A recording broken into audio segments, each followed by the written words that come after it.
his own people and lost everything stability. They dropped their Congress. So it's a dictatorship that this person has taken place. It's been nearly 20 years since Hugo Chavez and his Chavistas took hold in Venezuela. Chavez is gone now, of course, but how did this oil-rich country that was once the pride of Latin American development descend into this violence and instability that we're seeing now?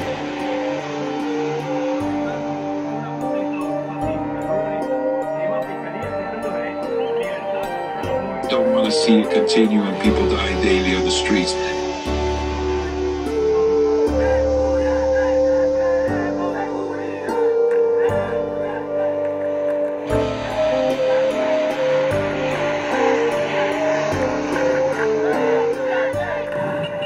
Cuba sends doctors around the world on government stipends, essentially, including Venezuela, which with Cuba has a oil for doctors program.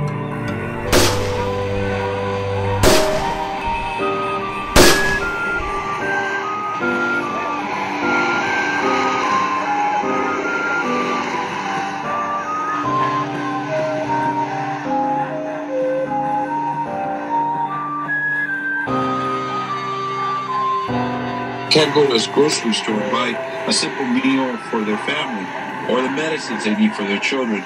They don't have that right now because of such turmoil. They have all the weapons, they have all the machinery, they have everything they need. They have, like you said, they have that food, they have it, but then they turn around and squash their own people. They have nothing to lose. They just want this to stop. We need to put as many sanctions as we can. And the sanctions is basically to stop that dictator, to basically stop what they're doing. Chavez came to power as a former participant or leader in a failed coup against one of these presidents who was able to channel his popularity as an outsider who had been against a system that a lot of Venezuelans now rejected and win power by electoral means.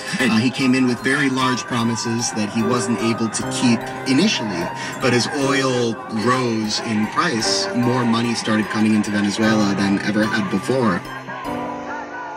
Chavez's rise was largely fueled by a particular moment in Latin America writ large's history, even more so than just Venezuela. You had had an economic crisis in the 1980s, and the 1990s you had a lot of what were called neoliberal reforms under the Washington Consensus. There was a lot of privatizations, a lot of social spending was cut, and Venezuela was hit particularly hard by this because the 1990s was also a period in which oil was very cheap. When Hugo Chavez was elected, oil was at $18 a barrel.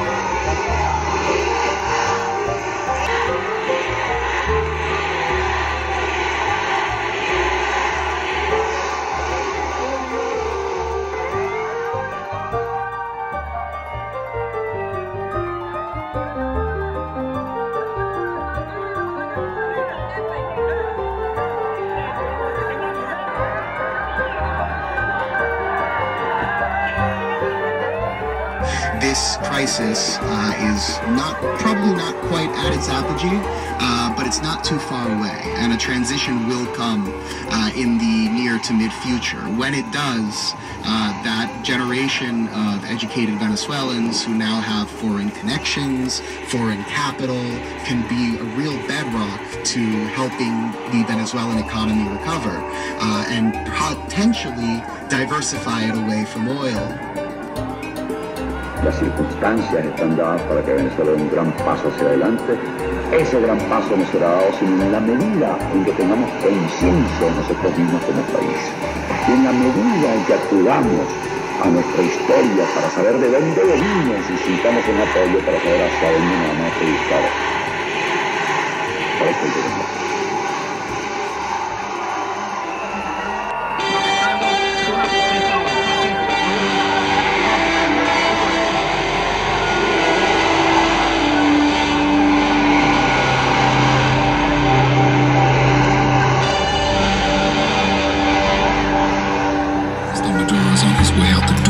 I think one thing that's strange and interesting is that when other governments have difficult periods and difficult spots, we don't immediately jump to the idea that the government will be leaving power.